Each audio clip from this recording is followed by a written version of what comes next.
Hello, I guess goblins out there. I'm Andrew, also known as Old Boy, and tonight you're listening to Scary Stories to Fall Asleep to. The first story we're reading tonight is The Little Black Dog, which is a part of More Scary Stories to Tell in the Dark by Alvin Schwartz. Billy Mansfield said that a little black dog followed him wherever he went, but he was the only one who saw it, so people thought he was kind of crazy. To drive the dog away, Billy was always hollering at it, throwing rocks at it, but the dog always came back. The first time Billy saw that dog was the day he fought Silas Burton. Billy was just a young man then, but the Burtons in Billy's family had been feuding for years. When Billy saw Silas riding toward him, he went for his gun, and Burton went for his. But Billy fired first. He hit Burton in the back, knocking him from his horse. Burton's horse ran off, and his gun fell where he couldn't reach it. He lay there on the ground, pleading with Billy not to kill him. But Billy killed him anyway. Burton's little black dog was with him when he was shot. The dog kept licking Burton's face and barking and snarling at Billy. In his anger, Billy killed the dog too. There wasn't much law enforcement those days, so Billy wasn't arrested. But all that night, he heard Burton's dog outside his cabin, scratching on his door and barking to be let in. I'm imagining this, Billy said to himself. I shot that dog. It's dead. But the next morning, Billy saw the dog. It was waiting for him outside. From then on, there was not a day when he didn't see it. And there wasn't a night when he didn't hear it scratching at his door, barking to be let in. From then on, Billy was always finding black dog hairs on the sofa, on the floor, in his bed, even in his food. And the house and the yard stank of dog. That's what Billy said. Whenever somebody told him there wasn't any dog to see, he'd say, maybe you don't see it, but I do, and I'm not any crazier than you. Things went on like that for many years. Then one morning, in the middle of the winter, the neighbors didn't see any smoke coming out of Billy's chimney. They went over to check. Billy wasn't there. A day or so later, they found his body lying in the snow in a field back of his cabin. Billy had plenty of enemies, and at first it seemed like somebody might have killed him, but there wasn't a mark on his body, and there weren't any footprints out there, except for Billy's. The doctor said Billy probably died of old age, but there was something odd about his death. When the neighbors found Billy, there were black dog hairs on his clothes. There were even a few on his face. It smelled like a dog had been out there, yet no one had seen a dog anywhere. The next story we will be reading is titled Something Was Wrong. Once again, from More Scary Stories to Tell in the Dark by Alvin Schwartz. One morning, John Sullivan found himself walking along a street downtown. He could not explain what he was doing there, or how he got there, or where he had been earlier. He didn't even know what time it was. He saw a woman walking toward him, and stopped her. I'm afraid I forgot my watch, he said, and smiled. Can you tell me the time? When she saw him, she screamed and ran. Then John Sullivan noticed that other people were afraid of him. When they saw him coming, they flattened themselves against the building or ran across the street to stay out of his way. There must be something wrong with me, John Sullivan thought. I'd better go home. He hailed a taxi, but the driver took one look at him and sped away. John Sullivan did not understand what was going on, and it scared him. Maybe somebody at home can come and get me, he thought. He found a telephone and called his wife, but a voice he did not recognize answered. Is Mrs. Sullivan there? He asked. No. She's at a funeral, the voice said. Mr. Sullivan was killed yesterday in an accident downtown. The next story we'll be reading is Hello Kate, from Scary Stories to Tell in the Dark, Volume 3. Also by Alvin Schwartz. Tom Connors was on his way to a dance in the next village. It was a long walk through the fields and woods, but it was a soft, sweet evening, and he loved dancing, so Tom didn't mind. He had gone only a short distance when he noticed a young woman following him. Maybe she is going to the dance, he thought, and he stopped and waited for her. As the woman got closer, he saw that it was Kate Faherty. They had danced together many times. He was about to call, "Hello, Kate," when suddenly he remembered that Kate was dead. She had died last year, yet there she was, all dressed up for the dance. Tom wanted to run, but somehow it didn't seem right to run from Kate. He turned and started to walk away as fast as he could, but Kate followed him.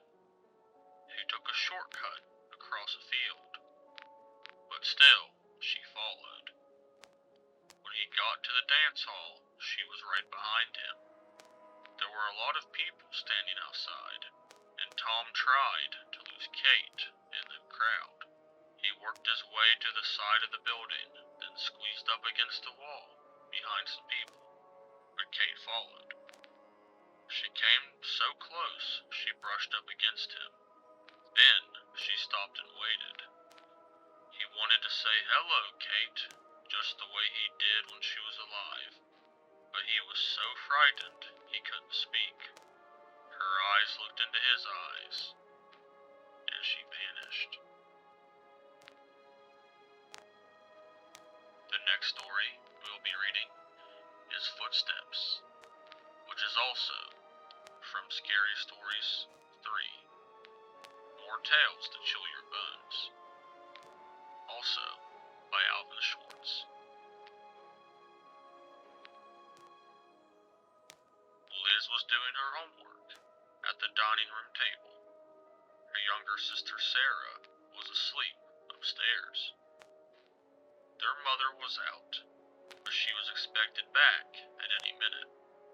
When the door opened and shut, Liz called, "Hello, Mama," but her mother didn't answer, and the footsteps Liz heard were heavier, like a man's.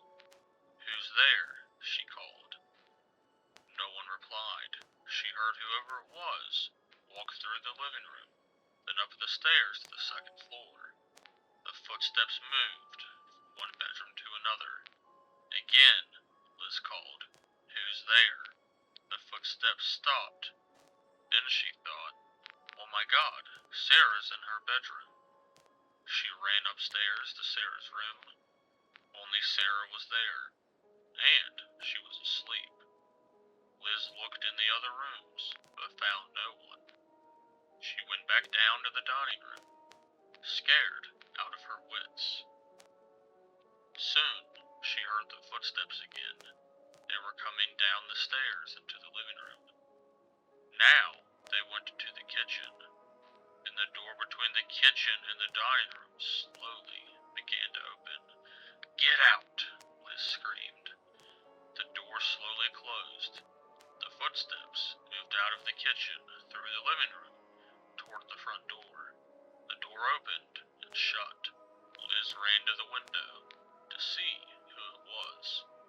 No one was in sight, nor were there any footprints in the fresh snow that had been falling. And the last story we'll be reading tonight is The Black Dog from Scary Stories 3, More Tales to Chill Your Bones by Alvin Schwartz. It was 11 o'clock at night. Peter Rothberg was in bed on the second floor of the old house where he lived alone. It had gotten so chilly, he went downstairs to turn up the heat. As Peter was on his way back to bed, a black dog ran down the stairs. It passed him and disappeared to the darkness. "Where did you come from?" Peter said. He had never seen the dog before. He turned on all the lights and looked in every room. He could not find the dog anywhere. He went outside and brought in the 2 watchdogs he kept in his backyard.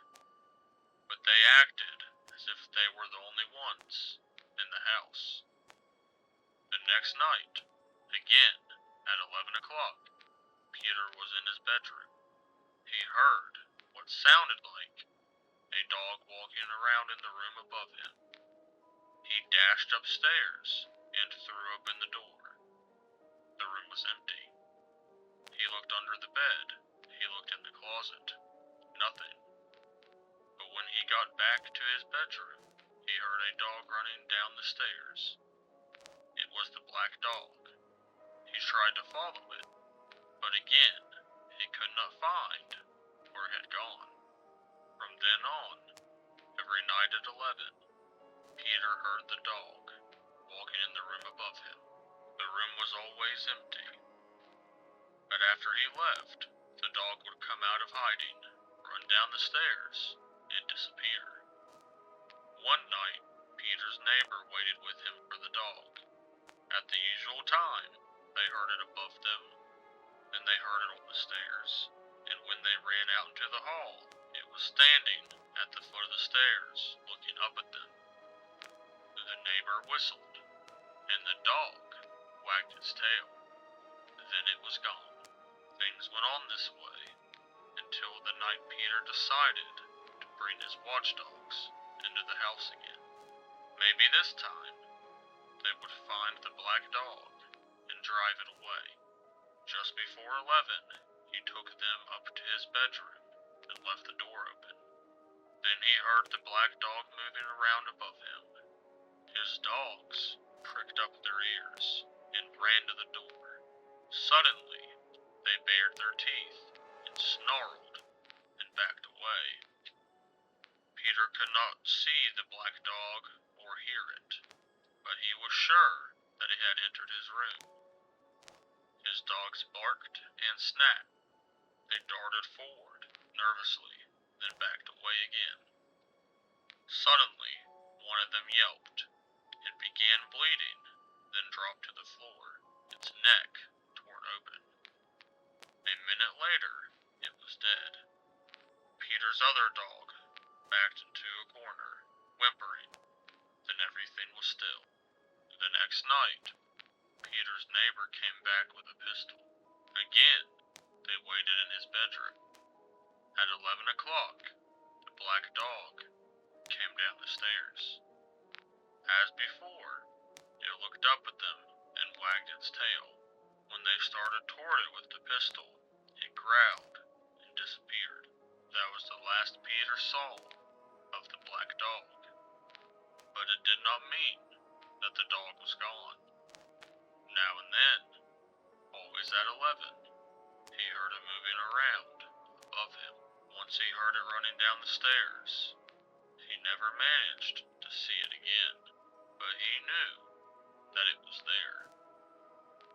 Thank you so much for listening. I'm Andrew, and I'll see you on the next broadcast. scary stories to fall asleep to.